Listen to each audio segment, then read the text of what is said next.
What's up, everyone? Can you hear me? Let me know in the comments if you can. I believe you can hear me, but just want to make sure. Are you the guy from the Scales live stream? Why, yes, I am. Let me get my camera on so you can see who this guy is that Micah is talking about. Just 1 second here. Why isn't my webcam working? This is a really good question.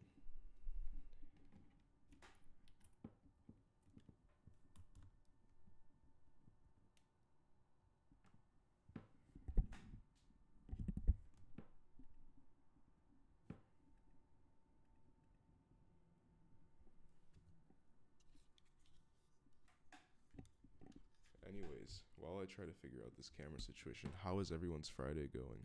Mic is quiet. Let me turn up my mic. Turn my mic up.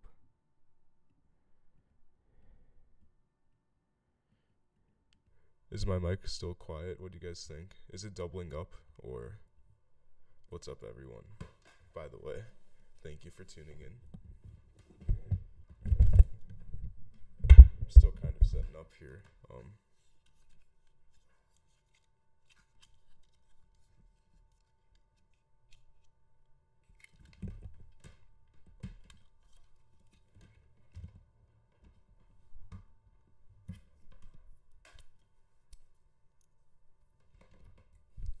If you guys have any questions, feel free to comment them and I will answer as well. Okay, I think my camera is about to start working now. This is great. Let's see.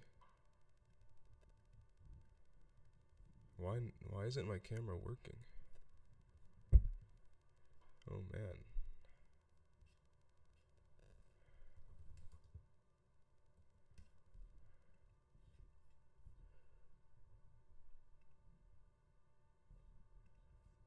Any question? Oh, it's doubling up. Okay.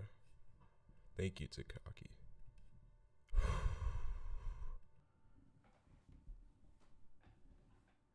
Let me just mess around with this camera stuff a little bit more.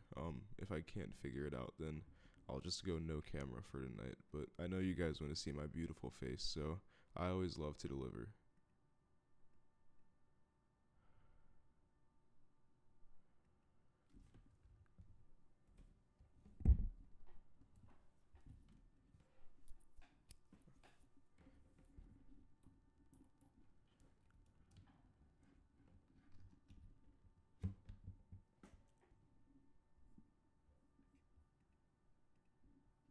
There we go. Okay. Can you guys see me now? What's up, everyone? It's your boy, Colin Beckford. I'm here, Scales Live. 14 people watching right now. Let me get some more coverage going for this, and then we will get started. If you guys want me to watch any content that you haven't sent in yet, it is not too late to send it to me. You can do so by sending it to ScalesCollective@gmail.com.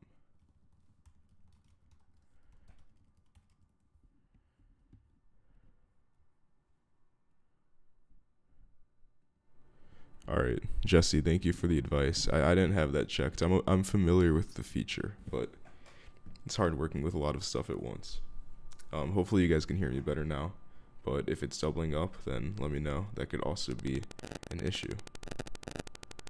I have a lot of questions going as well, so this could honestly be a lot of question and answering for me.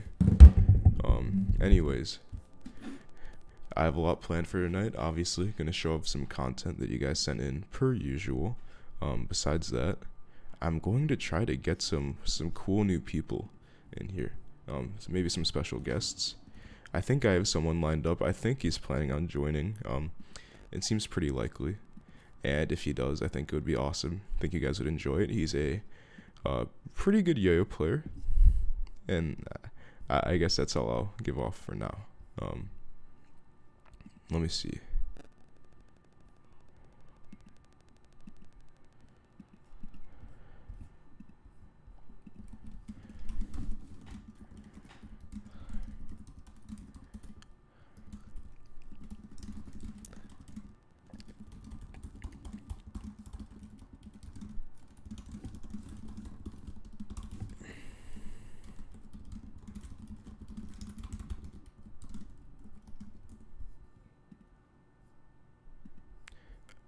Okay, so I think I'm going to get started with showing off some content that I saw this week on Instagram that I thought was pretty cool. So, as you may know, this is the This Week on Trick Circle segment of the podcast. So let's get to it. One sec here as I figure out how to rework the streaming program again.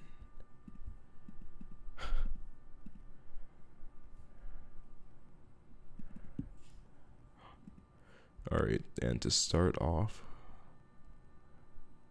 let's do this trick from my man, Chandler Steele.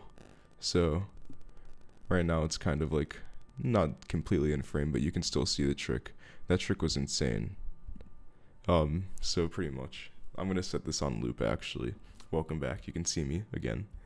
But yeah, let me put this Chandler trick on loop and explain what's happening. I kind of gave him this idea to bridge two of his tricks together. And so pretty much, both of his tricks are over the head, and he connects them with this insane like staircase regen type thing. So, as you can see, this trick looks pretty like very, very random to hit. Like, you can't hit this consistently. And if you think that you are correct, this trick took Chandler like 20 minutes to hit on camera. But I think it was worth it. This trick is pretty insane. I can play this for like 5 minutes, and I feel like it would still be pretty entertaining. What do you guys think of the trick, though? What do you think of Chandler Steele?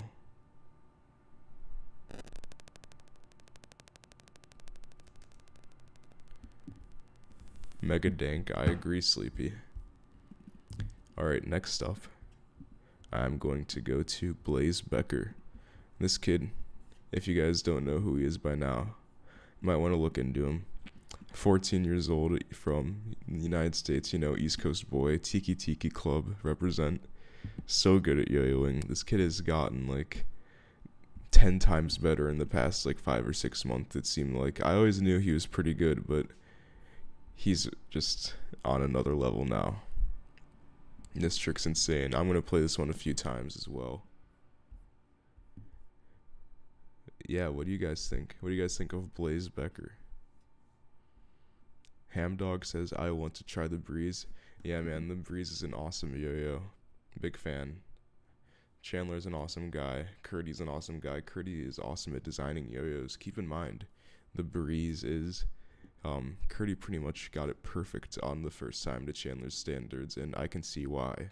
Every time I hang out with both of them, I just pretty much always use that yo-yo now.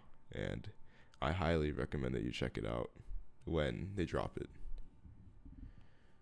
So next up, I'm going to show a trick from the man, Ed Haponic. Of course, Fixed Axle. None other than... And I didn't even watch this trick because I know how good Ed is, but every time I feel like I get surprised. That was insane. So I'll play this again.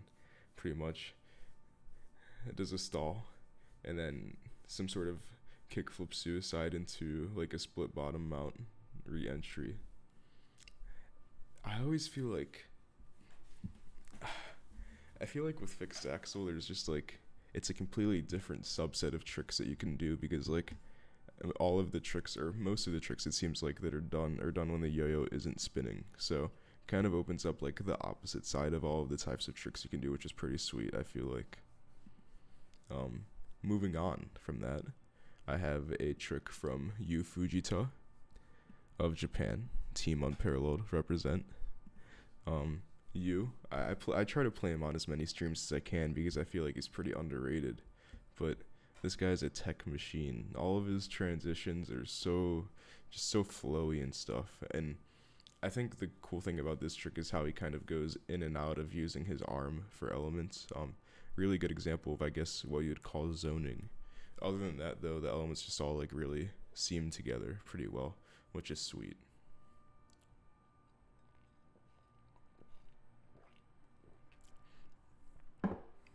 And shameless plug, Yu is using the Unparalleled Cognition. Pretty cool yo-yo. We gave one away on Scales last week, and it is still available on yayoexpert.com and unparalleled.com if you're interested in that. If not, that's fine. Next up, I have another trick from Chandler. Let me get it to load. Alright, here it is. This is some new Chandler content. He just posted this today, so I know I kind of reframed it at the worst part of that trick, or worst possible part too. But he pretty much does a horizontal, like a 1.5 hop, and then brands the string while he's doing it. Such a quick trick you have to do, I feel like. Just so difficult. I feel like I have so much respect for Chandler's tricks now, because I feel like he's just always striving to do the hardest stuff that like most people just give up trying to do. And I think yoyoing needs more of that. It's kind of like some 1A Takumi Hakamada type stuff. I think it's pretty cool. And yeah, so that's Chandler. Second trick from Chandler. What else do we have? I have one more trick here, and this is from Fist Salad's Instagram, Kenta Kushiro, my man. Let's make the sizing a little bit better. This trick is sweet. I've seen it before, but Kenta with the arms close at the end. Let's rewatch this. Beginning's pretty cool. Oh yeah, that arm drop is so neat. I want to learn that trick, honestly. Maybe I'll try to learn this trick later on in the stream. That one's cool. But yeah, that's awesome. Big Kenta guy, personally. So yeah, what do you guys think, chat? Let me read up and see what you guys are saying. Let's get some questions and answers going, maybe too.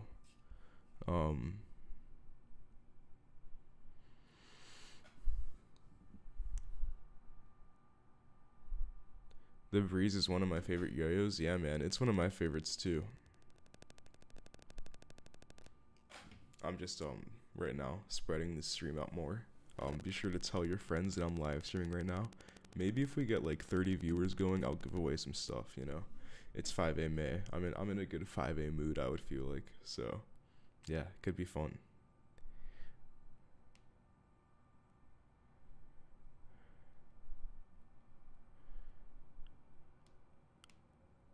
I'm sorry I'm texting right now. I'm actually spreading the Scales podcast, make sure some more people can join to watch. Oliver, can you play my video? Yeah, sure, man. I'll start out with yours from the submitted content list. So let me pull this up. Here we got a trick from my man Ali, Ohio boy. Oh, where'd it go? Oh, wait, hold on. 1 second.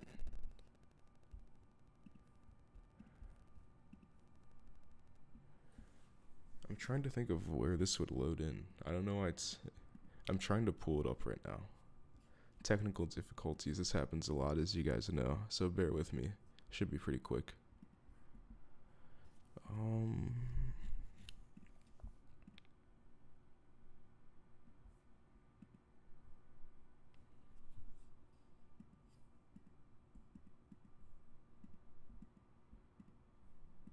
So weird. Meanwhile, I'm still getting in some more submissions.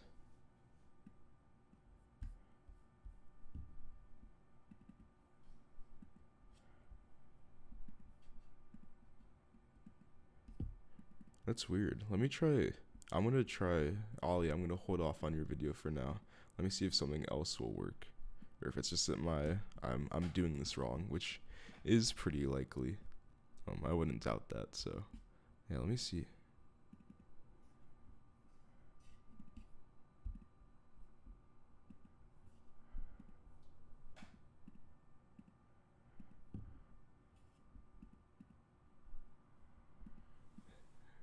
Maybe this will do it.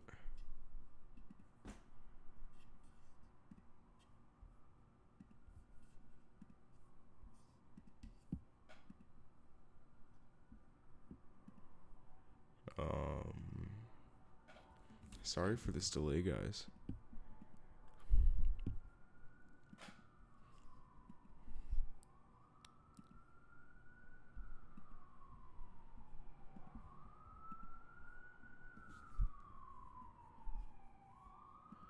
That's so weird. Well, for now, I'm gonna hold off on showing some content. You can hear that ambulance in the background. Sorry about that. But yeah, I'll just do some yo-yo tricks for. Oh, there's Ollie. Okay, there we go. All right, let me adjust my camera here. I'm glad this actually resolved. I was worried that I just wouldn't be able to play videos for some weird reason. Check out this trick from my man Ollie.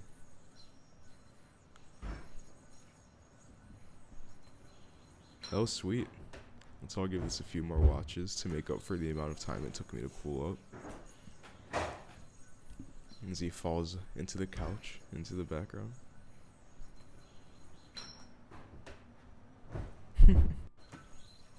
Awesome work, man. That was sweet.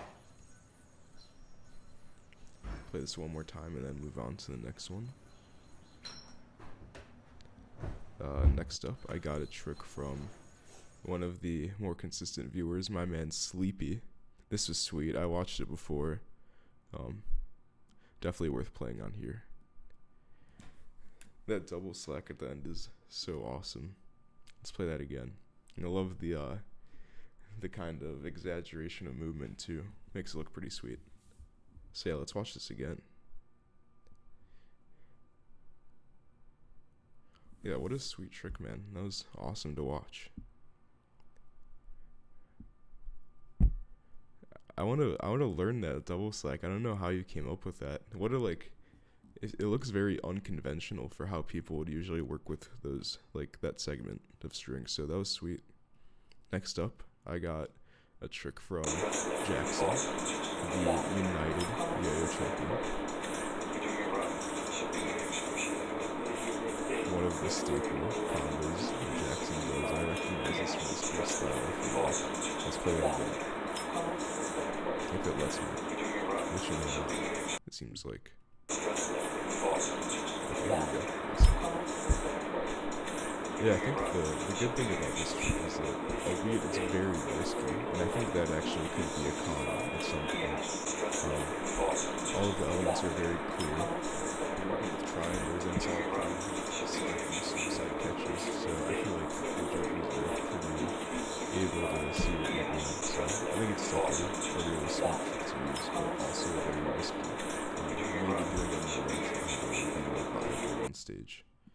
Next up, I have another trick from Sleepy. I watched both of these actually, so this one is sweet too, but I won't spoil it for you guys.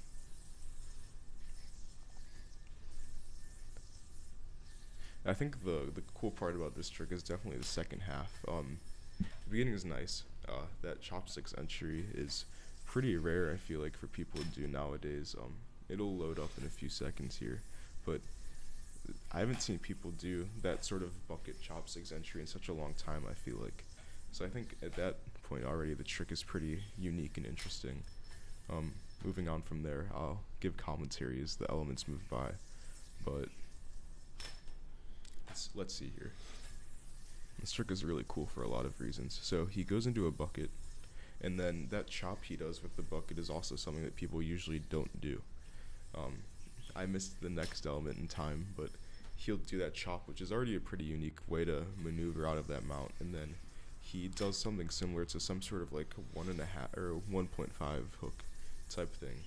And I believe what happens is that the string goes into like a triangle or something.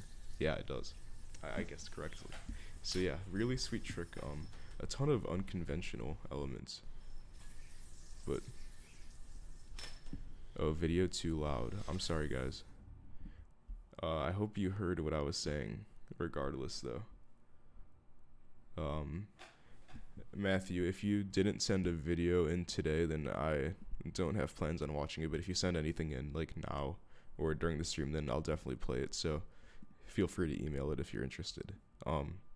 Next up, I got a trick from Nicholas, who also emailed in a trick. This one's actually like 50 seconds long, so this might be more than a few tricks, or more than one trick, but let's check it out. Abstract yo-yo movement. Pretty staple. Double green triangle, always a classic to see. It's awesome to see how far tricks like double green triangle have gone. I feel like people would like do that trick for like years just that basic way, but it came back, and like now people entered into all these crazy ways and like dismount from it. But anyways, let's watch the yo-yoing here. A lot of cool flow this guy has. Very like Jensen vibes, I feel like, using a wood yo-yo too, it seems like. But yeah, this is sweet. It's pretty rare, I feel like, we get to see yo-yoing like this, although it's becoming a little bit more common than it was in like previous years. It's always cool to just see like a style of yo-yoing where the mounts aren't very dense or anything, it's more just clean transitions. But yeah, that was an awesome watch. Thank you, Nicholas, for sending that in. Going through the first wave of submitted content, next is the first part of a 3-trick saga from Drake. So first off is this cool little tension whip thing to a kink type bucket mount thing, knotless bucket mount, whatever you want to call it. This one's pretty sweet, very useful element, I would say. Next up, these are all pretty short tricks. So next up, in the Canada shirt, he has a pretty, I think this trick is similar. Oh, it's actually the same one. Wow, Drake, you sent in 2 tricks that are the same. I'm really disappointed in you. No, I'm kidding. It's cool to see it in slow-mo. Kind of gives a better understanding of what's going on with that trick, makes it easy for people to learn if they'd like to. But yeah, very useful element. I'm glad you're using that. This one's too small. I'm sorry. I'll resize this. This one's also a similar element as the last 2, but this one goes into a wrist mount, which is also pretty useful. I think I might like this one the most, actually. It probably has the most use out of it. You do way more tricks from that wrist mount type thing than any other mount. So yeah, I'll play this a few more times while I get more of the loaded content going in. For those who are just tuning in, how is your Friday going? Yeah, Martin, I'm glad I get to stream it in earlier time now. I think I might do this more often for at least Fridays. It seems like it helps out you guys in Europe, so I'm down for that.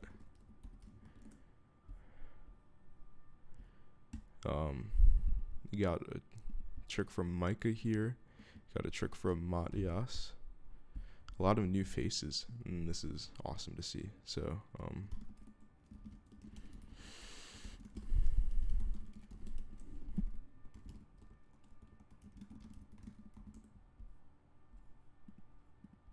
got a freestyle from Takaki to watch.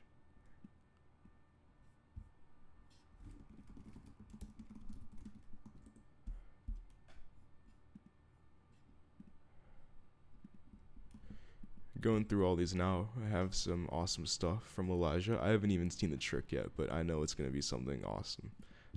Anyways, I'll play the next content while we wait. I'll play Takaki Clark's Cal State's winning freestyle, 3A division. Congrats, Takaki.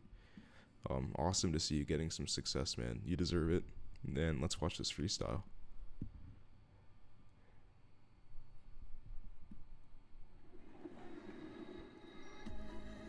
I can try to... I'm going to change the sizing on this one, actually, so you can see better. A lot of respect for 3A players. I understand the grind and whatnot. Elijah, you do not need to resend yours in, by the way. I already have it.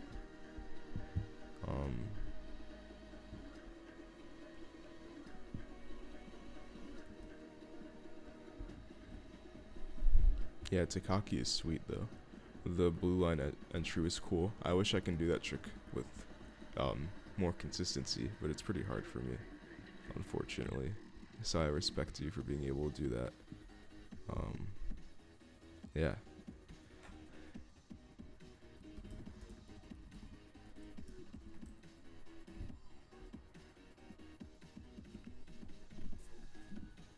What else we got going on in this freestyle?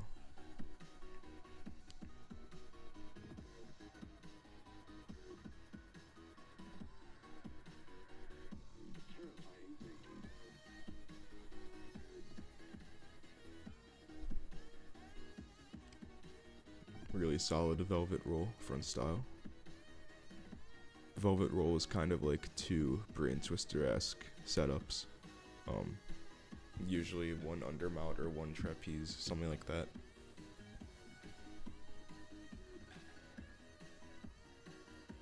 We got a double trapeze combo right now.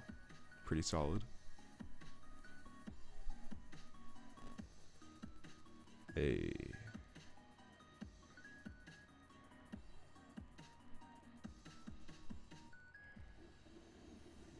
That was awesome. Nice work, Takaki, once again. Very enjoyable to watch. Keep it up. Reading these comments. Louis, so what's going on with Unparalleled? Any new stuff coming from the company? A little birdie told me that Unparalleled has some new stuff coming. I believe the flashback will be arriving in a few weeks, actually. Like, hopefully by the end of the month. It should be by the end of the month, if not June, early June. Yuki Nishisaka will be competing with the flashback at Japan Nationals, and I believe some people will be using it at US Nationals as well. So this is a trick from Matias, a new face to the Scales Live, so everyone give him a shout out for setting in a trick. This is sweet. I'm gonna play this again. We have 2 tricks here, I think. Oh, okay. I see you.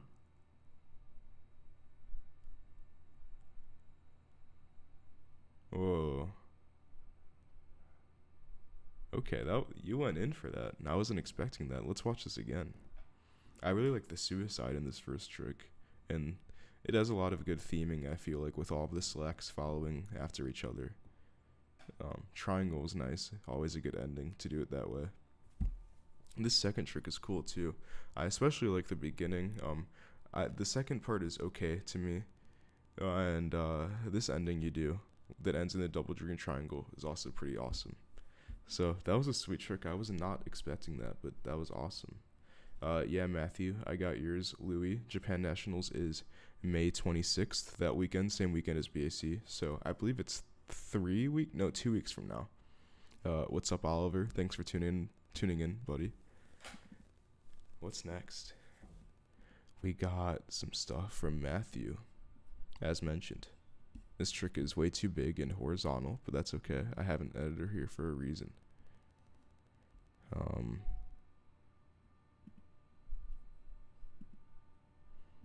So we're gonna have to watch this again, I feel like, which is okay. But let's see. The triangle is cool.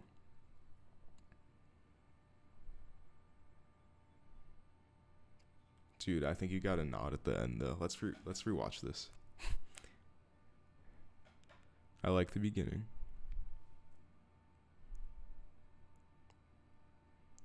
That select was cool. Good transition into the next trick you do. Yeah, I think the cross-arm triangle is probably the coolest part of the trick for sure. This other part is nice too, but I feel like you can maybe add on to that ending if you hadn't already.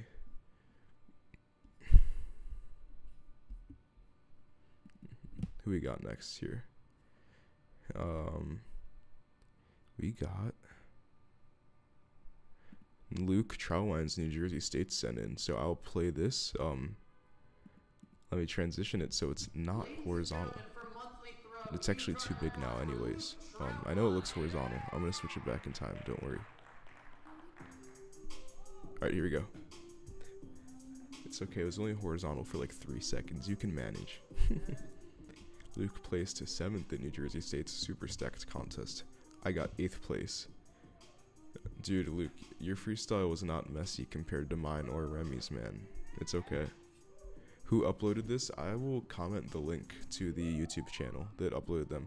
Not all of the freestyles are up, only a few of them. But still, some good freestyles on here. I also recommend watching Blaze Becker's freestyle as well. He placed 3rd at the event. But yeah, New Jersey State's was super stacked this year. I was expecting it. The East Coast is getting so good at yo-yoing, I feel like. It just, I don't know, man. Everyone's just getting so good at this point. Every contest I go to is just way more competitive than I'd like it to be, honestly.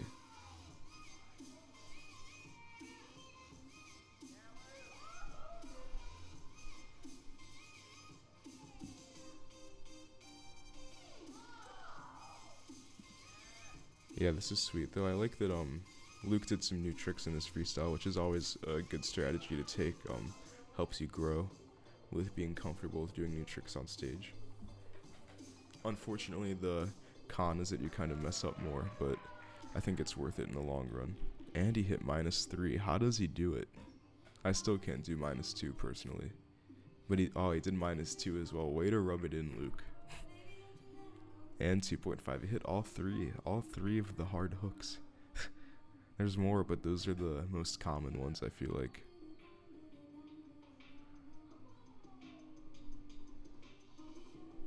Yeah, Ham Dog, they haven't uploaded all of the videos yet. Only like 9 or 10 freestyles, I believe. But yeah, Luke's was definitely one of the coolest freestyles from the event for sure. Definitely enjoyed watching it live. Next up, I'm going to show off Micah. And I think after that, that might be everything, honestly. And what is Micah doing here? What was that? Micah, I wasn't expecting you to do that, but that was really good, man. Keep it up. I think this is the content that you need to start doing on stage more, honestly. What else do we got here? Yeah, I think that's it for the content that was submitted in. I guess in that case, if you guys want to have me watch any more, I would be more than glad to.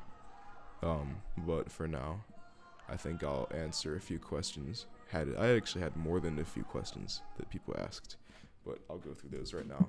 So let me open up my Instagram DMs and let's get going on these questions. Colin Ellingson, tips for making good, dense freestyles and finding music. So I think tips on making good, dense freestyles is to practice your tricks a lot. I found that in 2015, I had the best of luck, literally just repeating my tricks over and over again, pretty much as I can. And although I don't have the patience to do that anymore, it was very rewarding, I feel like, for me to do. And I think that's pretty good advice to give in that aspect of being able to cram more in your freestyle. Besides that, I think it's important to pace yourself. It's pretty easy for you to kind of get sort of too... I guess the way I see it is that when you're on stage, you kind of end up going slightly faster than you would in practice just because of stuff like adrenaline and whatnot. But if you try to do an already fast freestyle, then you may just be going way too fast for your personal liking. So it's important to kind of have a good balance with that, I think. And finding music, I don't know. I'm pretty bad at finding music, I feel like. Honestly, I say just use the streaming services like SoundCloud, Apple Music if you're trying to buy that, Spotify. Pretty easy to find music from artists you like by like relating those artists and whatnot. So I don't know. I think it's possible to find good music, but I'm not very good at it either. So I feel like I'm not the one you should be asking for advice. Maybe Gentry would be better for that. Would you consider your 2015 Nationals final your best freestyle if it didn't place third? I think that was 2016, but my best freestyle if it didn't place third. I think it was my most well-constructed freestyle I've done on stage, like best performance, most clean, not even most clean, but best performance, probably got me the highest rank that I've scored at a contest before, but I don't think it's my best freestyle overall in terms of like me enjoying doing it and stuff. Frankly, that freestyle was pretty stressful for me to practice. There was a lot of like risky performance stuff that I was worried about missing, but honestly, some freestyles that I've preferred doing more than that were my let me think here. My BAC from last year, my 5th place 2017 BAC freestyle. My Virginia State's freestyle from 2017 as well. And my PNWR from this year was also pretty fun to do. Yeah, I don't know. I feel like I've just had more fun kind of like enjoying myself more on stage and focusing on winning. I've gotten close being able to take that other approach, but I don't know. It's chill both ways, I feel like. Would you rather be sponsored by SpaceX or Unparalleled? SpaceX, but don't tell Tyler that, please. Best colorway of any yo-yo? It's a good question. Honestly, I don't really prefer like splashes or fades like that. Really, at least it's just me. I would normally prefer a more solid color. Um, some colors that I like seeing the most are like rose gold is cool, and orange is pretty cool as well. I think those are probably the two coolest ones. Do you think SpaceX can make a yo-yo as good as the Cognition?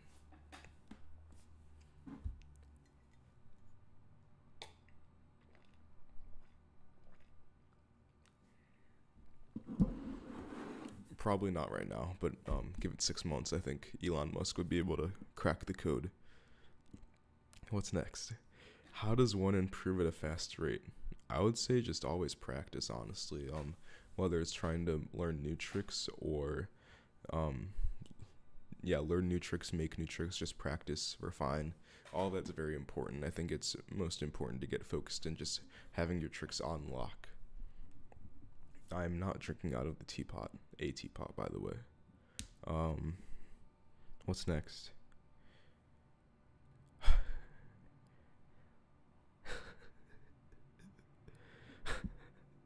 Would you rather permanently shave off both of your eyebrows or rename Scales Collective to Gentry Fan Club?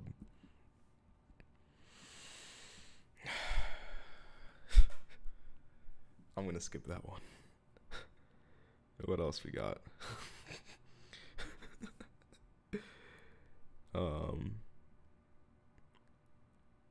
how do I make my tricks have good flow? Yeah, and I'm seeing I'm seeing questions in the comments as well. Feel free to ask them there. I got a lot of questions through my Instagram DM as well, but I can also answer the questions in the comments on YouTube as well. How do I make my tricks have good flow? I would say, I think like one good practice that I've always heard people talk about is practicing your tricks on a responsive yo-yo and not an unresponsive yo-yo. That kind of teaches you to be more careful and more, I guess, deliberate with the elements that you do in your tricks and stuff. I heard that's pretty helpful. I'm looking for a low price metal fingerspin yo-yo. Any suggestions? Fingerspin yo-yo? Low price. So thinking of good low price yo-yos that are out now, I would say that the Cadence, the Shutter, obviously, and the Abduction are all kind of yo-yos that would come to mind at first. I think any of those would probably work. Some would fingerspin better than others, probably.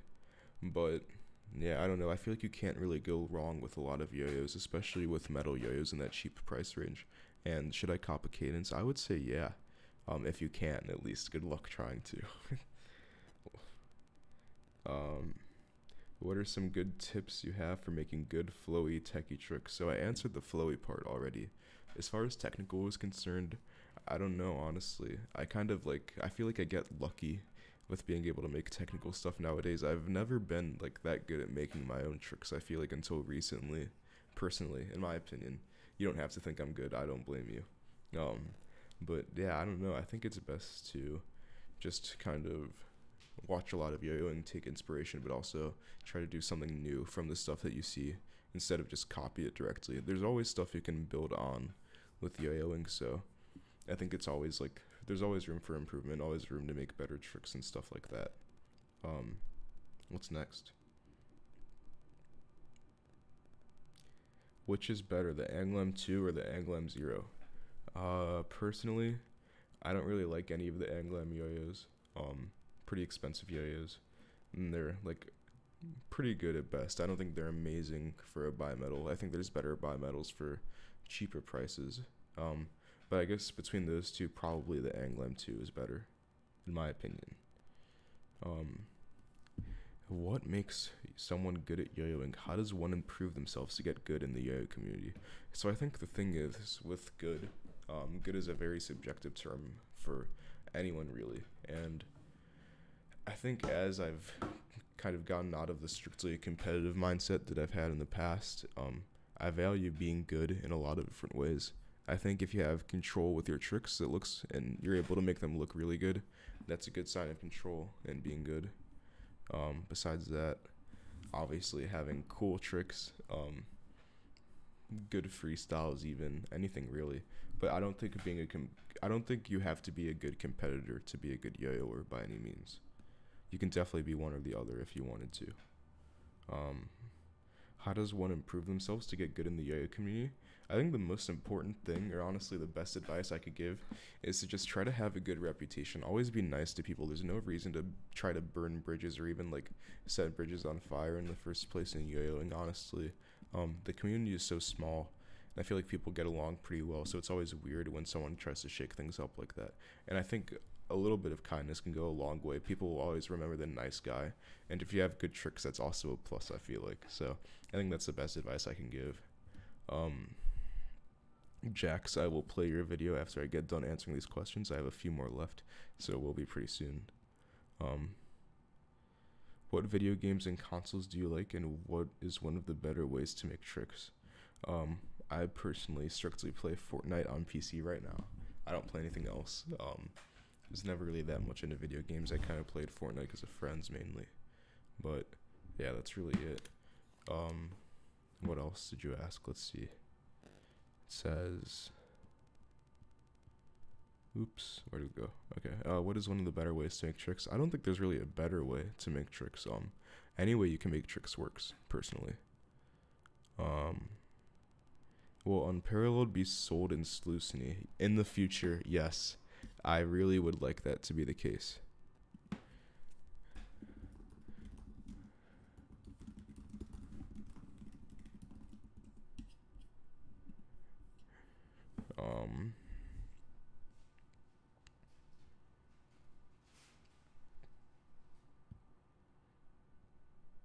The best player from Europe. In this question, it says, parentheses, answer, Jakub Plotter. Jakub Plotter is definitely one of the best players in Europe, but besides that, I think Tony Schetz is definitely the most talented player in Europe, most skilled for sure. And besides him, I think Krzysztof Nozek is also really solid.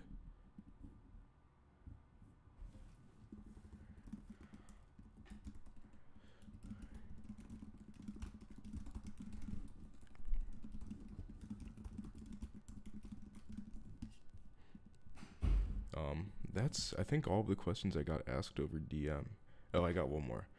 From Blaze. What is your favorite color of Cognish? Cognish.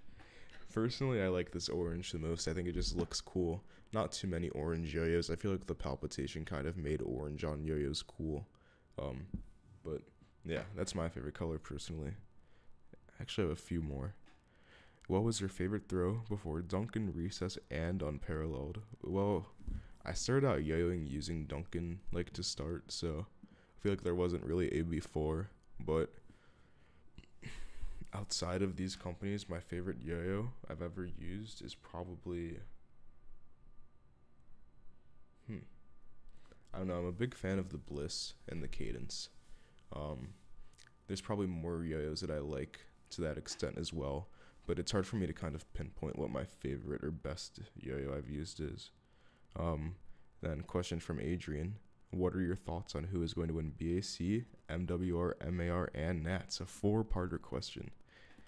I hate these types of questions. No, I'm kidding. I guess I'll just go through this as quick as possible. BAC, my guess to win is probably Nate Daly. I think he's been on the best track all year. Just good momentum, and I think people are probably rooting for him the most. MWR, I would say Connor Seals. He had a pretty sick new video that I actually will be playing later. And also Patrick Canny, I think, is a really strong contender. He placed second to Connor last year, but I would say they're pretty neck and neck, so it would be pretty close, I think. MAR, who's going to win MAR? I don't know. I'm a competitor in MAR, so I'm actually going to refrain from answering that question. I guess if I wouldn't want to see myself in first place, probably Andrew Bergen if he's competing, which I think he should be. Yeah. What else we got? Ham Dog. Why should or shouldn't I use other people's tricks in my freestyle from tutorials and stuff? I think when you're starting out, it's fine. And even, like, there's nothing wrong with it per se when you're, like, a seasoned competitor either. But I think judges appreciate it most when they see you doing your own tricks. I feel like there's some extra sort of inherently better value of doing your own stuff, honestly. But it doesn't matter that much, honestly. So that's all the questions I got from Instagram DMs. And I know you guys asked me some questions on this YouTube stream as well. So let me go through these now. What would be a cool material rather than titanium and aluminum for a yo-yo? I think palm, like the kind of Delrin type, I forget the long name of it, plastic. That's always a good yo-yo, especially with stainless steel rings or something like that. I wish there were more yo-yos made like that, honestly. A sneak peek of your Chicago routine. Maybe, Joe. I might actually do that soon if I don't have much content. Why not? But I won't leak the music. I'll be wearing my headphones. What else? Should I cop a cadence? I already answered that yes. Skyva's good. That's also a finger spin yo-yo, but I think the person may have asked for a metal yo-yo. I'm not positive. When you build a trick, do you use more of the string to fit a concept in your head, or do you let a mount build the concept as you go? I mainly start with like a mount where I want to move from, rather than like using the string to kind of like think of like a transition to do.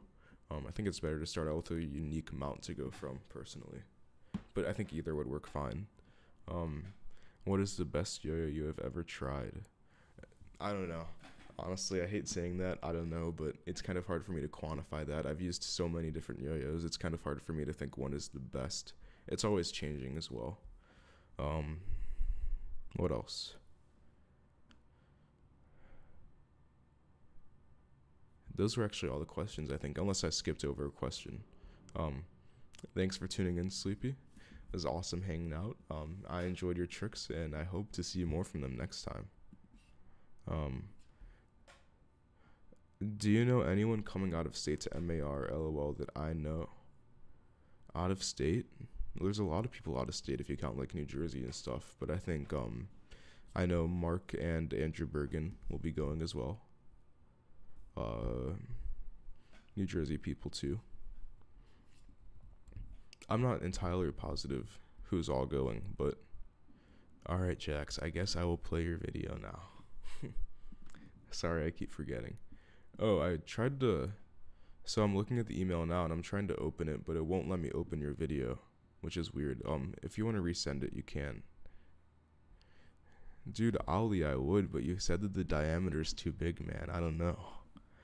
I don't throw a breakaway. Is that bad? I don't think it's a bad thing, but I think it would be valuable to, like, use breakaway in your tricks if you could. But I've seen players be really good without breakaway. For example, Jackson Roberts just won the United Yo-Yo Contest, Kansas and Missouri States, throwing all front style, so it is possible.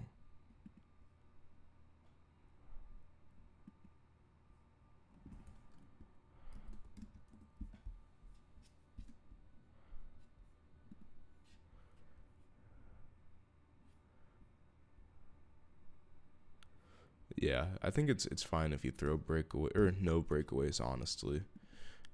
I think you can be successful either way. I guess on that note, Joe, if you're still watching, your wish is my command. I don't know why this Micah thing is popping up. I'm just kidding.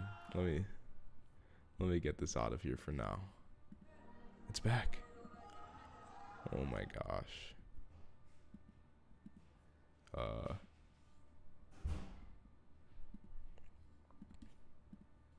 I'm going to make myself a little bigger, and I'll just do some yo-yo tricks while we wait for a certain special guest to join the live stream. So if you guys have any more questions, I'll be answering them as well. But yeah, let me know. Let's see. Yeah, Jackson Roberts' freestyle was flashy indeed.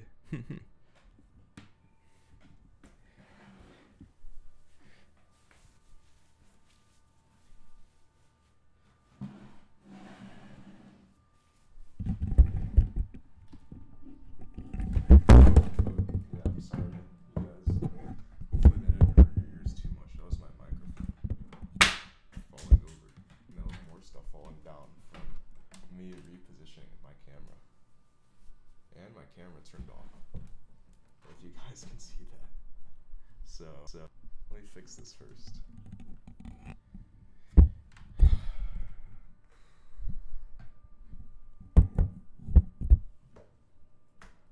Technical difficulties. I know, right?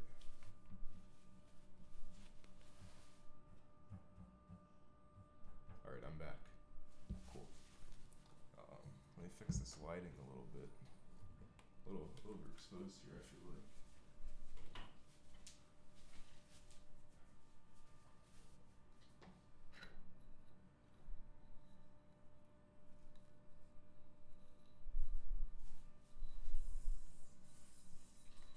I'm just gonna warm up for a little bit before I try to do anything.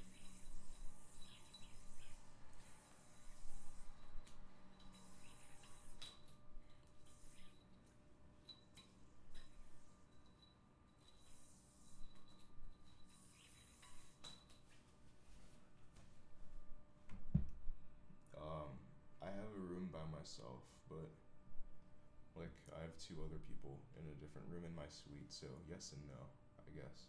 I'm gonna mute my audio input so you guys can't hear what I'm listening to. Don't want to give away my music or anything, so yeah, I'm not gonna let you guys hear that. You can only see me yo-yo instead.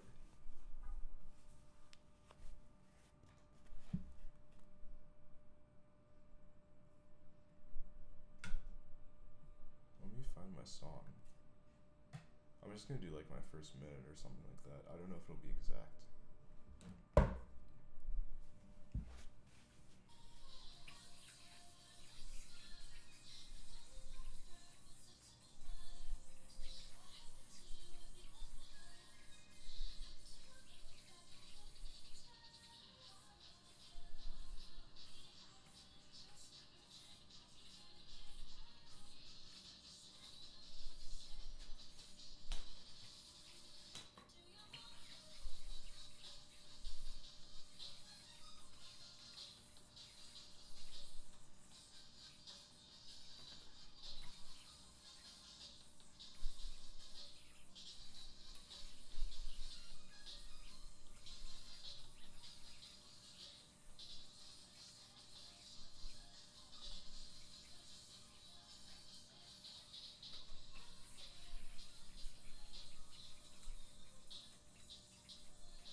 That was pretty sloppy. I'm sorry, guys.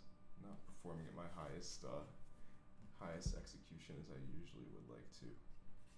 But yeah, I guess that's a preview for now. No, don't feel bad. Oh, you can hear the music. All right, whatever. That wasn't even my nationals freestyle. That was a freestyle for next week.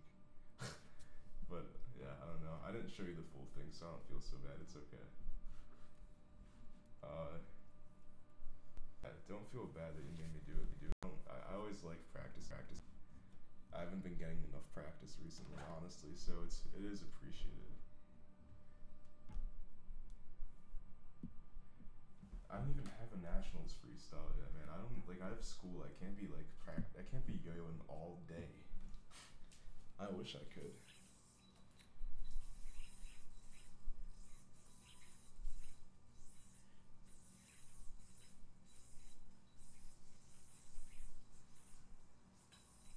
Yeah, I don't know. I've been using a different string length than normal recently. I feel like it's a little shorter, but it's not on purpose.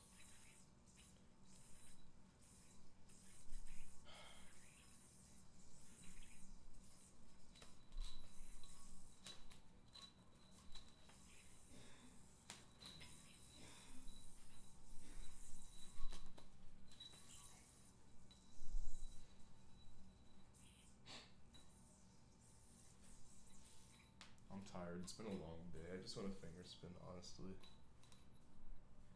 Yeah, I'm using 1.5 kitty string.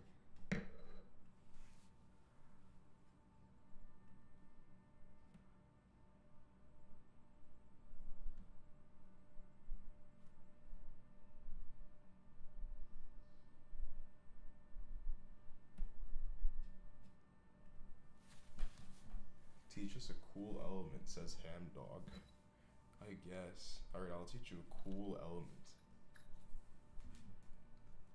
If you have any specific things you want me to like try to teach, I'll try. But I always have a hard time coming up with something to just teach someone. I don't have a trick on deck like that.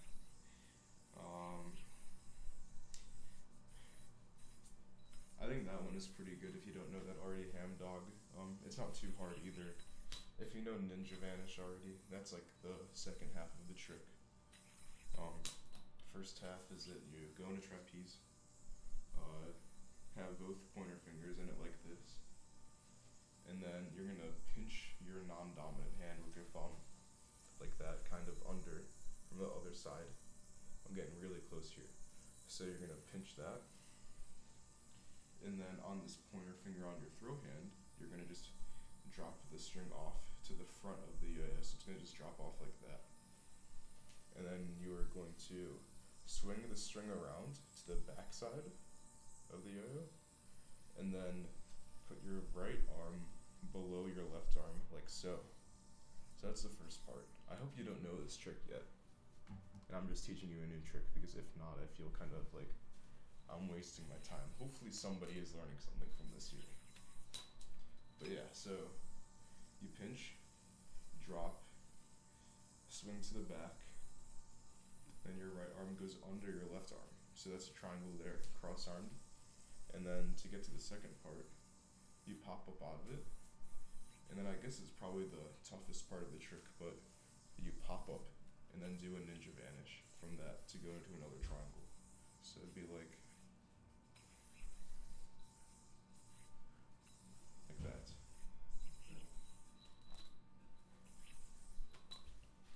I think that's a pretty fun one, personally. Probably get a lot of use out of it as well. So that could be cool. What do you think of BAC location? I don't know. I always kind of am worried about competing outside. I'll hold the microphone up to me like this so you can hear me better. But yeah, competing outside always stresses me out because I feel like I have to like change my tricks up. I've never been to this new BAC location, so I can't say too much about it, but I don't know. Hopefully there's not much wind. It looks like a nice venue at least, which is good. At least it's not like a poor looking place or anything. But yeah, it should be a fun time as usual.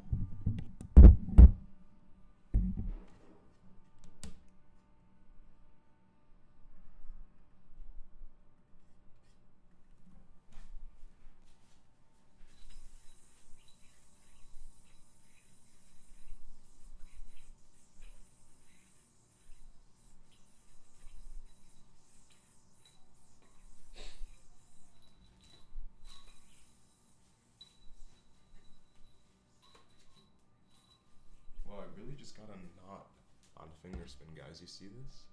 I think this is telling me to throw in the towel for tonight. This is kind of ridiculous. I'm ashamed of myself.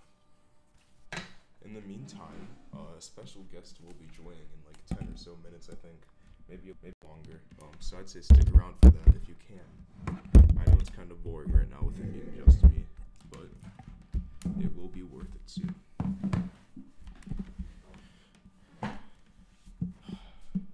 And my camera keeps going out, of course. Should be back on right now, please. Okay, cool. Hold on, Jack. Sorry, I'll try opening up your video again. Yeah, it's still saying that this page isn't available for some reason. I'm not sure why. Anyways. Ham Dog, I'll try teaching that later, maybe. Not right now. I just got a knot and I want to quit yo-yoing for the time being. I guess I'll do a little yo-yo tech talk, I guess, and I'll talk about what I've been using recently, what string. I know my camera just turned off, but what string, what pads, what bearings I've been using for my setup. So yeah, I'll get the camera pops back on and my current setup camera's off, and that's what the set. Come on, please turn back on.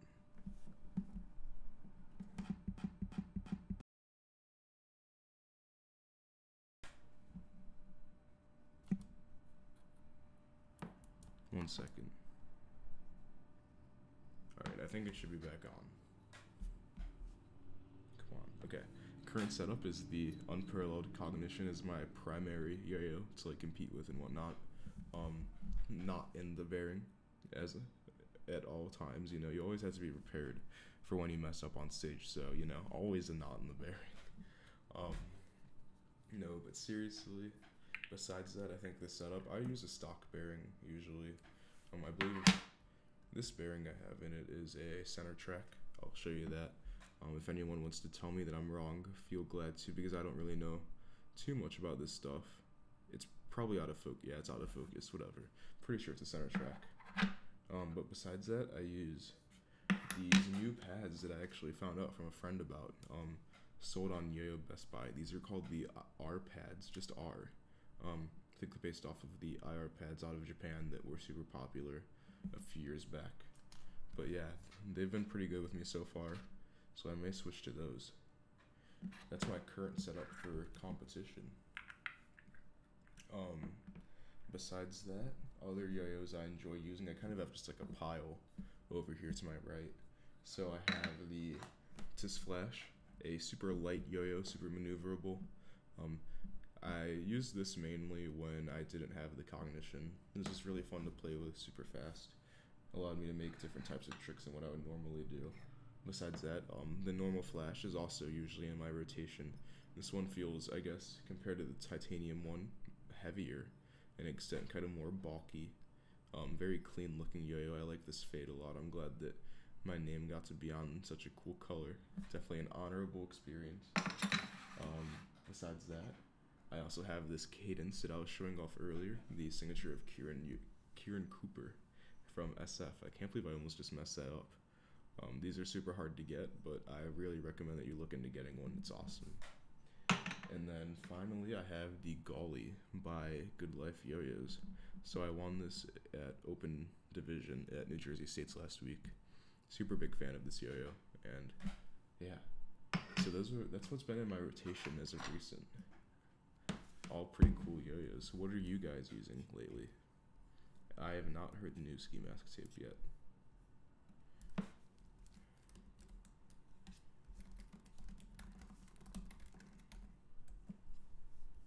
What else we got?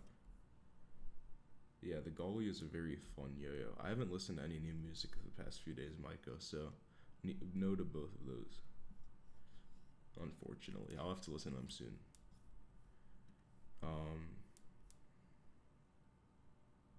Yeah, Theodore is sick too. I wish I had one of those. I only have an Alley Cat. I wish I had more cool yo-yos like that.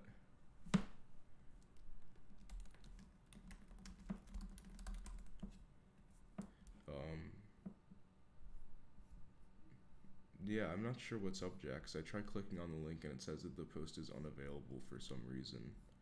I don't know why.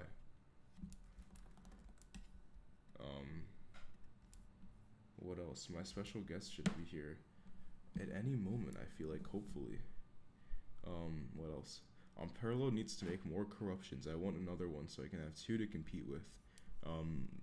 The corruption may not be coming back, but I know that the disruption will be. The disruption is pretty much a bimetal corruption. It's way better. I like it a lot, and you'll be hearing about that soon.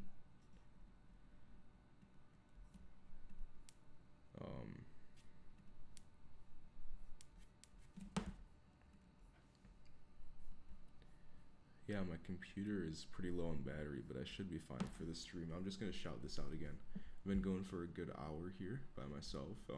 My special guest should be joining me at some point really soon, and we can watch some more cool videos, talk about some yo-yo stuff.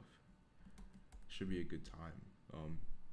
As you may know, in the next few weeks, yo-yoing is going to be super busy. We have MAR next weekend. I believe Utah States is next weekend again, or around that time. BAC is in 2 weeks. Japan Nationals is that same weekend in 2 weeks. The week after Japan Nationals, we have NER in Massachusetts, one of the biggest regional contests in America. After NER, we have MER in Indianapolis, I think. Also, another regional contest in the U.S. And then we have MWR the week after that. And then I'm pretty sure Southeast Regionals the week after that. And then Nationals in Chicago, and that's late June. So we have at least one contest every weekend up until Nats.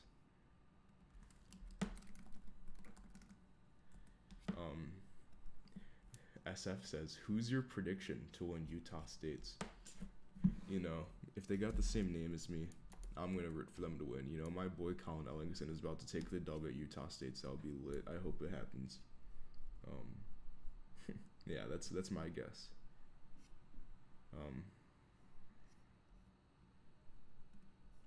SF, who do you think will win Utah States?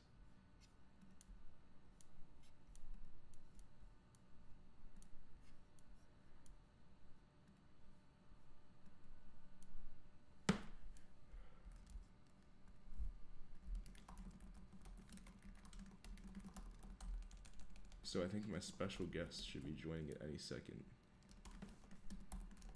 He is currently on Discord right now, about to talk to me. I'm so excited for this, and I hope you guys are too.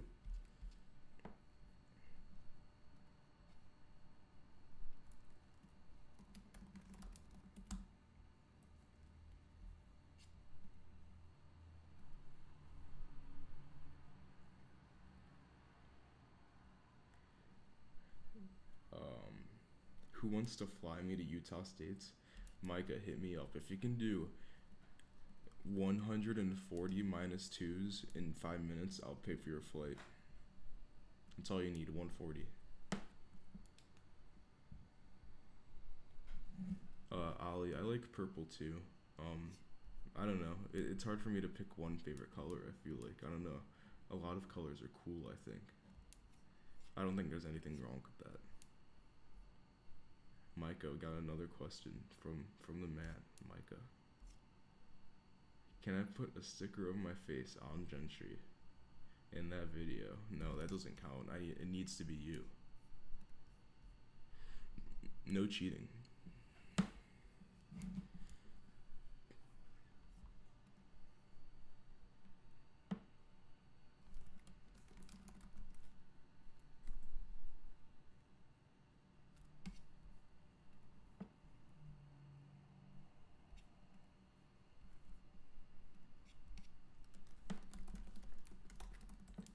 Working out some stuff with my special guest. This is his first time using Discord, and it is pretty confusing. I just started using it pretty recently too. I feel like past few months, so it's tough. I don't blame him, but give him time.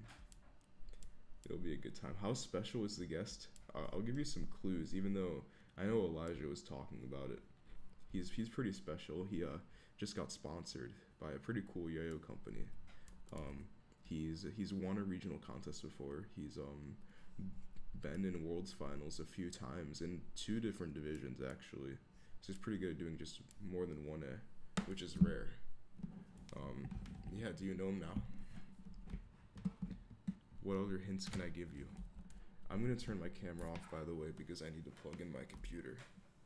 And as you may know, MacBooks do not have more than 2 ports, so I can't do camera, microphone, and this.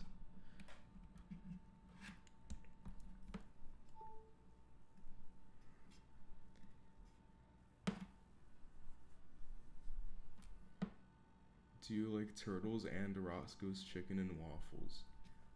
I like turtles, yeah, and I like Roscoe's Chicken and Waffles. I don't know how to feel about both of those combined, though.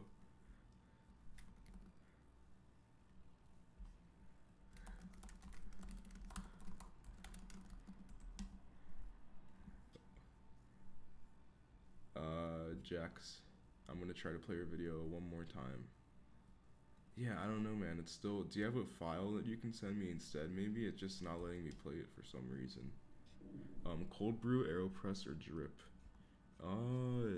I use French press, but I guess I'm a drip guy, usually.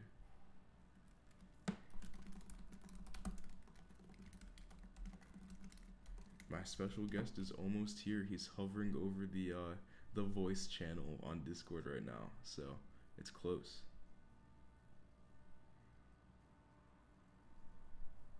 We're almost there.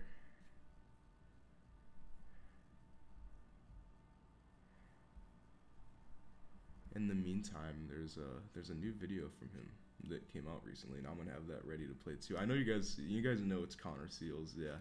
I was just I don't know, I have to keep it a secret as well. But yeah, Connor Seals recently joined SF Yo-Yos as of yesterday. Dropped a pretty awesome video. If you haven't seen that yet, I'm about to play it on the stream once he joins. So hello. Oh, there he is. There's Connor. Can you guys hear Connor? What's up, man? How's it going? Hey, what's up? Pretty good. I'm doing pretty well. Hey, it worked. Woohoo! Can you guys hear Connor on the stream? I think they can. I'm just making sure. All right. This is pretty easy on the phone, actually. Yeah, I probably should have just told you to use the phone from the start, honestly. But I'm glad it's worked out regardless. So downloading your video right now to play, and we can talk about that. All right. I'm pulling up the stream right now on YouTube. Sweet. Just to watch it. So how have you been doing lately, man? I feel like we don't get to talk that much, but so you have a new yo-yo sponsor. Yeah. That's pretty cool. You gonna talk about that maybe? Mini interview? Yep, for sure. The about the video? Anything really. You can do a little. Well, about yo-yoing, yeah, like wait real quick, let me sign into YouTube. For sure. But yo-yo has been kind of up and down for me, no pun intended, recently. After Illinois State, so I had a really busy year in 2017. Obviously in 2016, it was also busy. I mean, I competed decently well that year, made it to finals at Worlds. Mm-hmm. I was grinding a lot of practice that year. And then I took a little bit of a break during the winter time. And it seems like there's a pattern with yo-yo competitors just to kind of chill and take a break during the winter. Yeah. And then practice a lot more for the rest of the year. I've noticed that. And that's very especially true for me this past winter. So I practiced quite a bit in 2017 for Midwest Regionals and Worlds. Mm-hmm. And then after Worlds, I kind of after I stepped off stage at Worlds Finals, I didn't even throw a yo-yo for yeah, a few days. It's exhausting, honestly. It really consumes you when that's all that's on your mind. I don't know. Yeah, it was definitely kind of a weird experience. So yeah, that was happening, and obviously Illinois State was around the corner, and that's it's not a super serious contest for me, but I still wanted to win, and so I kind of gutted out more practice time just to make a cool freestyle. And instead of making a super tech heavy freestyle, I wanted to do something fun with a song that I liked. For sure. And I ended up not winning, but I had fun with it and whatever. But after that contest, I really stopped practicing competitive tricks, and I really did feel a bit exhausted, as you said, just from competitive yo-yoing in general. And I spent a good amount of time just enjoying yo-yo for what it is and just playing with it as a toy instead of anything else. And I even for example, I bought myself a good fixed axle yo-yo from Timber. Oh, awesome. And I played around with that, and that was a ton of fun. And I even practiced a lot of 3A. I don't know if I told you that, but that's cool. Okay. Yeah. In January, February, I was playing a ton of 3A, and that was a lot of fun. And so I kind of wasn't focusing on competitive 1A for quite a while, and I just enjoyed yo-yo. And then obviously when Nationals was announced in Chicago, I was oh man, I was really excited for that, because yeah, for sure, your hometown. The venue, yeah, for sure. The venue's an hour drive from me, so I'm super pumped about that. And so when that was announced, I was texting Kieran I don't know, back in October or something, and he told me it's probably in Chicago, and I really kind of freaked out. So I'm really excited for that. And so it was a huge, just from that moment, just a big dream for me to just do my very best at Nationals. And it's a bit ambitious to try to do like an amazing job at Worlds, for example. Let's say you haven't won a state contest or you haven't won a regional contest, and just expect to do like phenomenally at Worlds, for example. Right. I mean, I had a state title and I had a regional title, and I always wanted to do super well at Worlds, but I knew my next step for progression for me as a competitive yo-yoer was to do as best as I could at a national stage, right? Mhm. And because I've never actually placed very well at massive contests before. Like, being a finalist is a big deal and it's really cool. And like 15th at World's Finals 2016 and then 18th in Iceland. It's an accomplishment in itself to be a finalist, but 18th, 15th, 13th at nationals, 15th at nationals, these are all placements that are, it's a good accomplishment, but I really wanted to do more, and try to Yeah, place for higher. sure. And so yeah, and so I've never actually done that for a 3 minute before. I've never really done well for 3 minute. Like 2 minutes kind of been my thing for a while. Okay. And so what I've been doing coming out of the winter and getting back into practicing is really trying to get really good for 3 minute routines. And so I've had for like 2 years I've had a strong 2 minute it's hard to talk because I keep hearing myself echo. Oh, okay. I'll turn down my yeah, I'll turn down my volume. Sorry about that. No, Feel free to continue if you want. So yeah, I had a strong 2 minute formula, but I really need to get into making good 3 minutes. It's like a whole different world, honestly. I mean, yeah. So basically, I started to get into the zone, starting to practice more, and I'm really excited for my Midwest regionals and nationals freestyle. It's actually the exact same freestyle. I have my 3 minute nats freestyle, and it cuts pretty well at the 2 minute mark. Oh, okay. Cool. That's what I'll be doing for Midwest regionals. So yeah, smart move. Yeah, because I think nationals is 2 weeks after MWR, so yeah, you might as well combine practice, right? Yeah. Of course. So yeah, so with the sponsorship thing, I kind of, as you might know, after Illinois State, my like presence in social media in terms of like yo-yo content kind of like fell off a cliff, and like I haven't really uploaded many tricks since then. I uploaded like 1 or 2 good tricks since Illinois State, and like I don't see that as a bad thing necessarily because I still have like a big following and there's still a lot of people that like appreciate my stuff even if I haven't uploaded in like 6 months or something. Yeah. It's still nice just to take a step back from media and to just like enjoy yo-yoing because I haven't been watching like a ton of like trick circles or anything for a while. Yeah. And that's actually one of my philosophies for making good tricks is like excluding yourself isolating, from, yeah. Yeah, because like for example, like Takeshi, for example, he has like no presence on social media. Like he did a little bit at times, but like not really. Like if you think of the most innovative players, a lot of them aren't really in touch with media very much. Yeah, that's a good point. That doesn't exclude anyone who's highly intact with media like you or anyone else, But right. That's just it like to have innovative tricks and to like build your own style. There's different people have different routes for succeeding in that.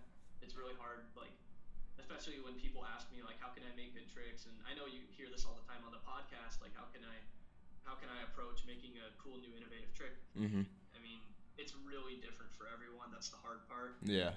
Some people. So yeah, I'm kind of talking myself to circles, but like yeah, that's kind of like what's been on my mind. And so in terms of the sponsorship, obviously I wasn't really on media much, and Throw Revolution was a great supplier, great supporter for helping me with 2017 to support me by giving me some good yo-yos to compete with.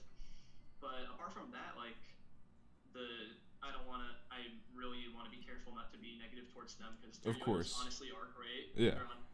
Their yo-yos are great. Marcus is great. He's been a great guy, but I mean, the team presence hasn't been like super strong, and I mean like half of the team is like scattered all over the world. I think I have been the only U.S. player to be on the team. Right. And like I felt a bit of a disconnection from them, and I mean it's unfortunate, but it was the way it was, and I don't think I ever intended Throw Rev to be like a permanent thing or something that I could do long term, and it was really kind of them to support me with some fantastic yo-yos for 2017. But I see. I kind of saw it coming that I kind of wanted to go in a different direction. And I honestly, when I left ThrowRev like a couple months ago, I didn't know what was in store for the future. I had no clue because I just wanted to find a good yo-yo to compete with at Nats. Like I really wanted to find a yo-yo that worked for me. And so I was like considering the Nate Daly's yo-yo, and I was considering the SF Bliss, Right. a few other top yo-yos, the Cognition 2, a few other top yo-yos right now. And when I left, SF started talking to me, and believe it or not, SF offered me a sponsorship like in 2016, and Oh, really? back then I had no idea who they were, and I actually, looking back, I read the DMs, and I think I came across as a little too like, my character has changed a bit, but I remember coming across like too good for you guys. Oh, I see. Not so much like that. But I remember reading my DMs, and I was like, man, I was saying like, these are the things I want in the sponsor, this, and this, and this, and I'm not sure if you guys have what I want or stuff like that. But Okay. yeah, I looked back and I regretted that, so I talked to SF for a bit, and yeah, and so they started to get interested in me, and so they basically started inviting me over to their team, and so I like joined their like group text and stuff, and it's really like such a good experience to be a part of a team that actually is kind of like a family in a way, kind of like a good team environment. And yeah, my first sponsor was in 2012 on Yo-Yo Jam, and like that was like second to none, one of the best team experiences. Yeah, for sure. I remember that was always such a close-knit team, I feel like. Definitely. Yeah, it really was. And when I joined Yo-Yo Jam, I mean, the team was starting to decline from then in 2012, but like, Yeah. I just remember like how organized and how good the communication was, and just like how tightly knit it was. And SF is already reminding me of that from back then. And so SF was great, and they've sent me some great yo-yos, and I'm really blown away actually by how well they play. And I know SF doesn't like to promote their yo-yos as super good.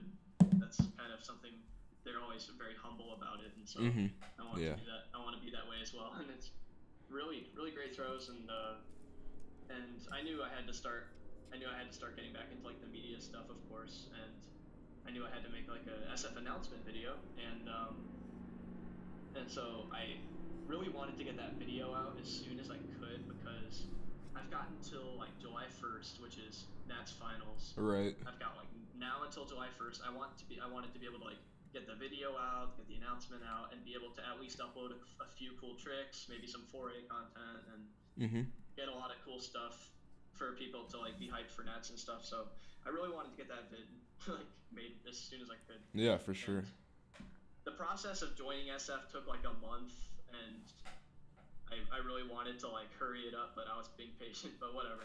Yeah. So yeah.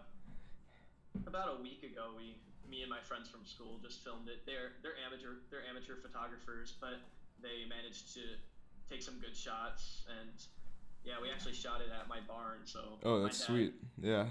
My dad like bought a property like a few years ago, and we've been spending a few summers, like me and my brother-in-law. We've been like working on the farm for every summer, and we've just like tried to build it into a good investment. Like that barn, if you see in the footage, there's like a lot of like really cool stuff in there. We got like our game, like our deer up there, and it's really nice. Yeah, it looks. A lot of the shots looked super cool. So I think it's definitely a cool move to shoot there. Yeah, it was really cool. Yeah. And so on this live, are you gonna be able to pop the video up on the on the video or no? Yeah, I can, and we can start that now. I think one last thing. I think the sponsorship thing you mentioned with Throw Evolution in terms of feeling kind of disbanded in a sense from the rest of the team is I think a really good thing to mention. I feel like that's not talked about as much. I feel like because I've definitely felt similar experiences. I think that's a good lesson. This video volume is too loud right now, but let me continue that. Yeah, that's good.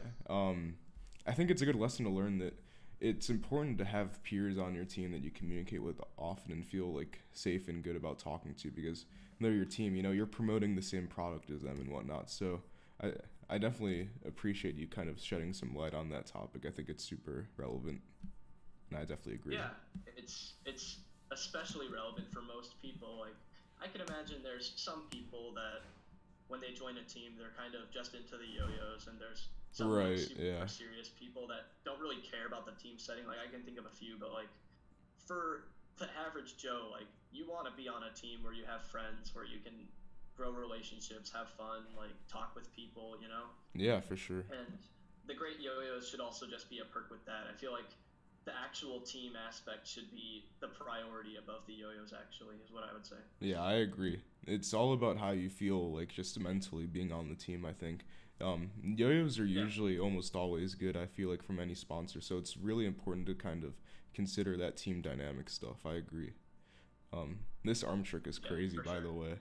It's Oh, thanks. such a long trick. How long did it take you to like complete this? I feel like I'm Oh, like to wondering. hit it on camera? Well, that and just create the trick in general. I feel like it's kind of a Yeah. culmination of some sort. What do you? Yeah. Yeah, so like that arm trick, hmm, it's a lot of elements that I have kind of made throughout the years. Right. Maybe not plural years, but maybe for about a year or so I've kind of been like I really love arm tricks, and there's like so many elements that I've made that I really enjoy that I feel like arm tricks have like a huge gap and a huge space of innovation that no one explores, and I feel like me myself, like I've made so many like weird like tech elements like with Yeah. like arm tricks. It's like so odd, and I think more people should try to explore innovation for like arm tricks and like making that combo. So if you go back to the combo and we can look at it and maybe Yeah. pause a little bit, but like the intro of the arm combo where I like have it go around my left arm and then I have it fly over my right arm backwards, like that intro.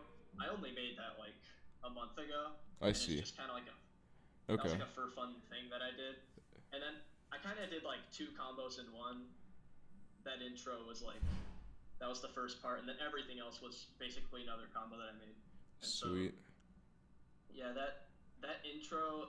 So there's Yeah, a it's few gonna. specific parts of the combo, I and it'll be won't be able to pause it, unfortunately, but we can. I think we could talk oh about it, really? and people will get the So idea still. yeah, Hopefully. about this tech trick here, this trick right here took probably 6 months to kind of get what I wanted out of it.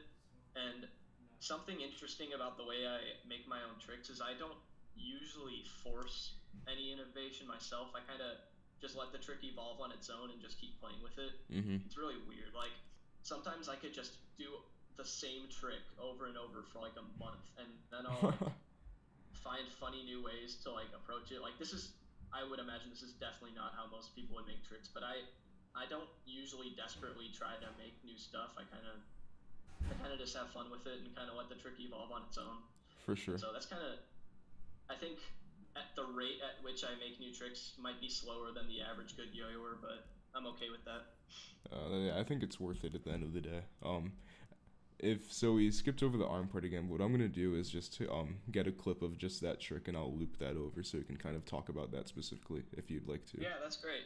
That's great. Yeah, I when I was filming this video, me and my friends only had about like 3 hours to film, and like that might seem like a lot. I don't know if that's a lot or not, but like I didn't feel like that was enough time, Mhm. and I wanted, I really wanted this video to showcase like my skill and its full potential. I wanted it to like be a good depictor of like my best yo-yoing, and when I finished filming, I was like strongly considering filming it again to like No, like I don't really know. make it It's look better and stuff. Yeah, I don't. yeah, I mean, I thought the tech combo was good and the arm combo was good, but I felt like everything else was kind of meh. But I think I'm a lot more critical of myself than other people are. That's for sure. And Yeah. so when SF and Kieran got the footage to edit it, they liked it. They loved it. The team loved watching it, and so like I was fine with it. And Yeah. so this arm combo, this slack right there around the right arm, do you see that? Mhm.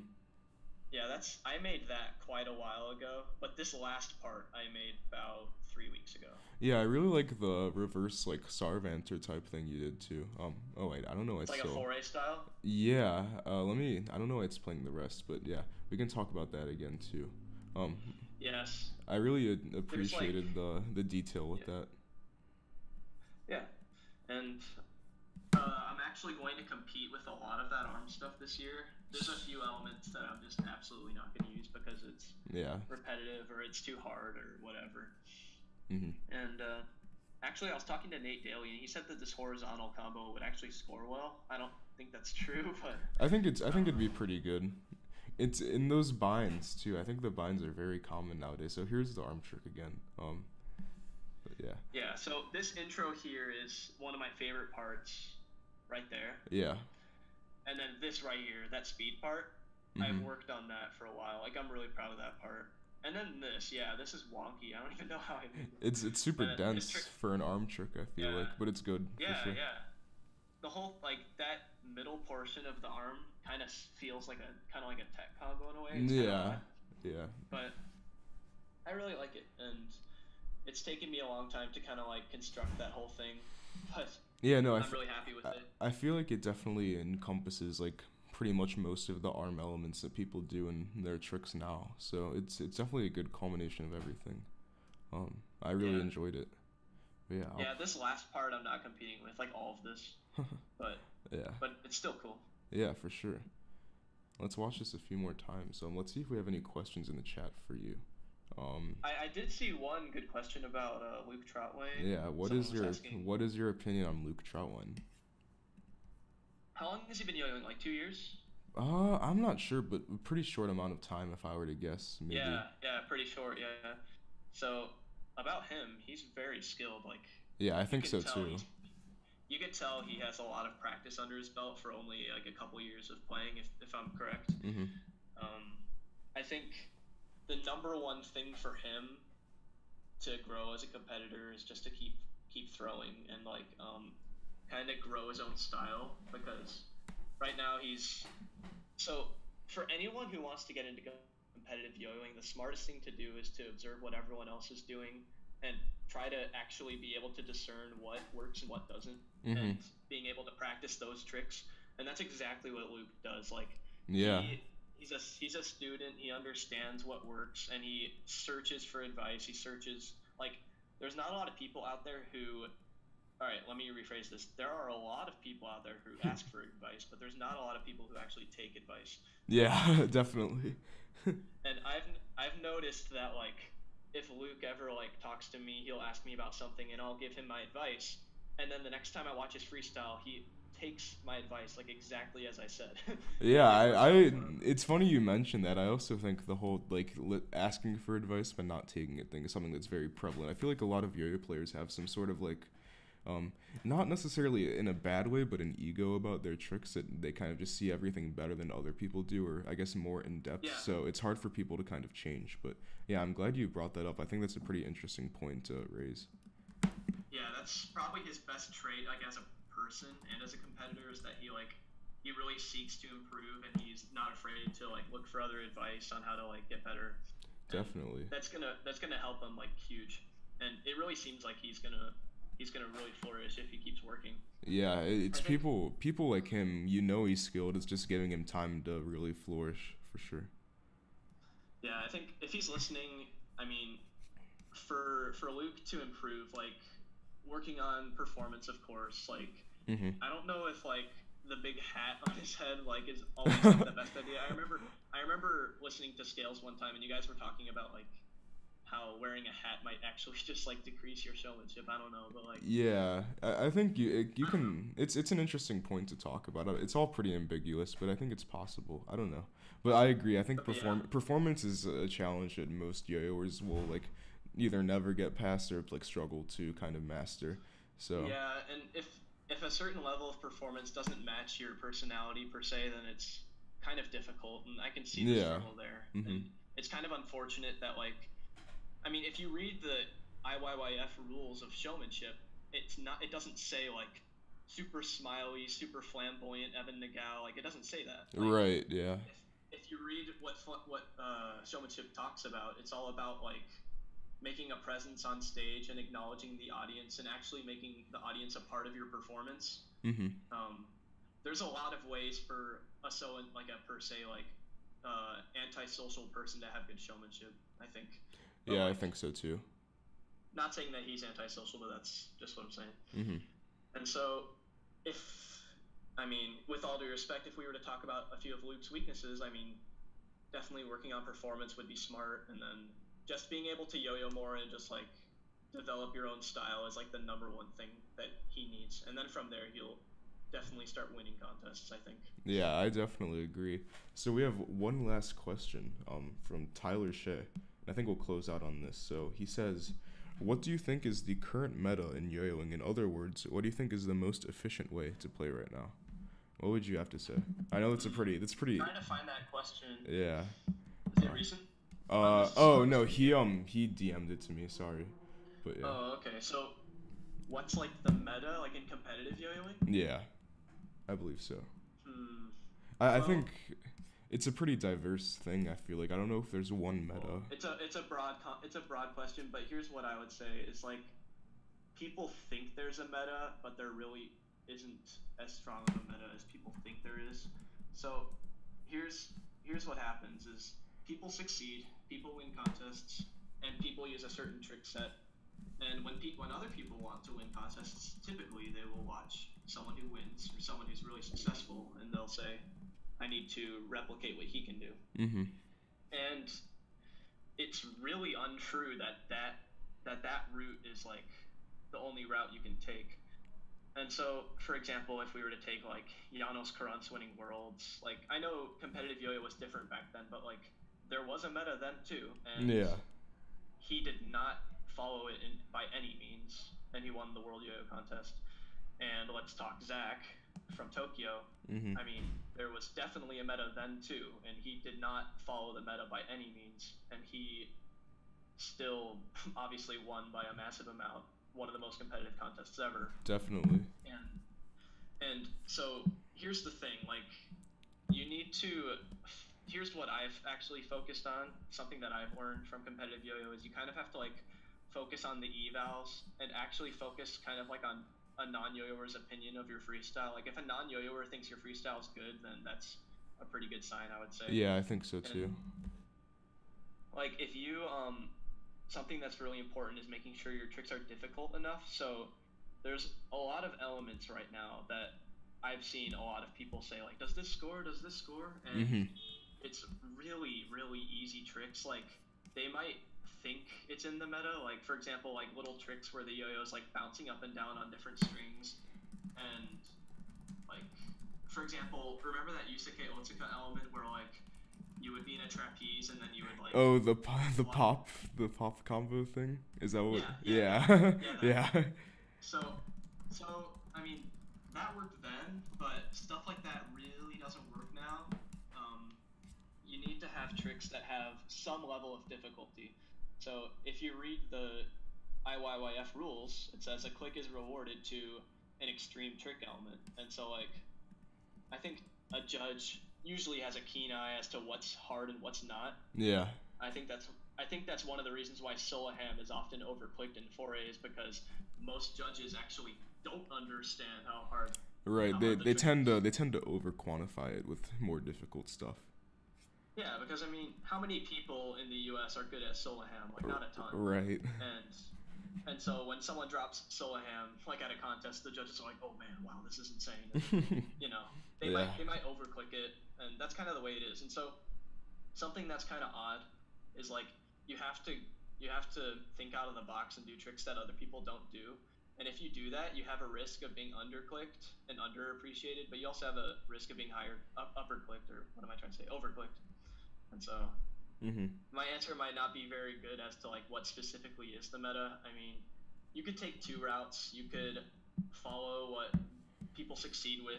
Like, for example, Nate Daly, I think right now is kind of forming the meta for this year. I think so too. Like, there's a lot of tricks that he's doing that really are kind of shaping the meta in US yo-yo right now. And like in my Nats freestyle, I have a few tricks that are inspired by him right now. But you could also take the route of just doing your own thing, focusing on tricks that are difficult, but that also you are consistent with.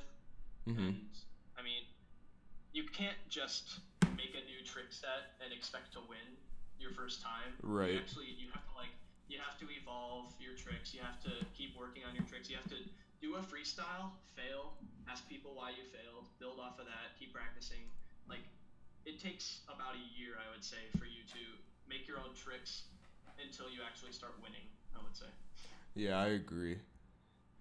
It's definitely hard. It's definitely hard to answer that question, but I think that's definitely the best way. I think it's two different routes probably. Yeah, for sure. On that note, there's one more video I wanted to show. So, I'm not sure if everyone has heard about this yet, but unfortunately, as of today, I have found out a yo-yoer. He hasn't really yo-yoed that much recently. But Yeah. Robbie Graham recently passed away. Terrible to hear. He was one of my best friends a few years back. I haven't gotten to talk to him in a while, but I was sent in one of his old videos, and I think we should kind of just play it in memory of Robbie. Yeah. Very skilled yo-yoer, really sad to hear. But Really? yeah, How old was he, do you think? early 20s for sure. Yeah. It was a very unfortunate cause from what I can tell. It says that it was from adverse reaction to acetaminophen, which is so rare. Really, Really? yeah, I don't know. Is that a medical drug? Yeah, it's like Tylenol, pretty much. Oh my goodness. Yeah, super rare, but yeah, super sad to hear that. But I'm sure Robbie's in a better place now, and that's kind of what we can hope to think about. Such a skilled yo-yoer, though. Not many people yo-yo with this much kind of flow and whatnot now. This is from like 2014, I think. 2010? No, like Sorry, like no. like 2014 maybe, I think, around then. Oh, okay. But For yeah. a second, I was like, wait, that t-shirt didn't exist in 2010. But yeah, he's good. Mm-hmm. Do you know where he lived? Like, what kind of contests he went to? He was from Kansas. I'm sure you Oh, yeah? you probably saw him at like MWR and whatnot. If Honestly, I've probably seen him. yeah. Was this recent where he passed? Yeah, like I think today or yesterday. I just heard about it a few really? hours ago. Yeah. Wow.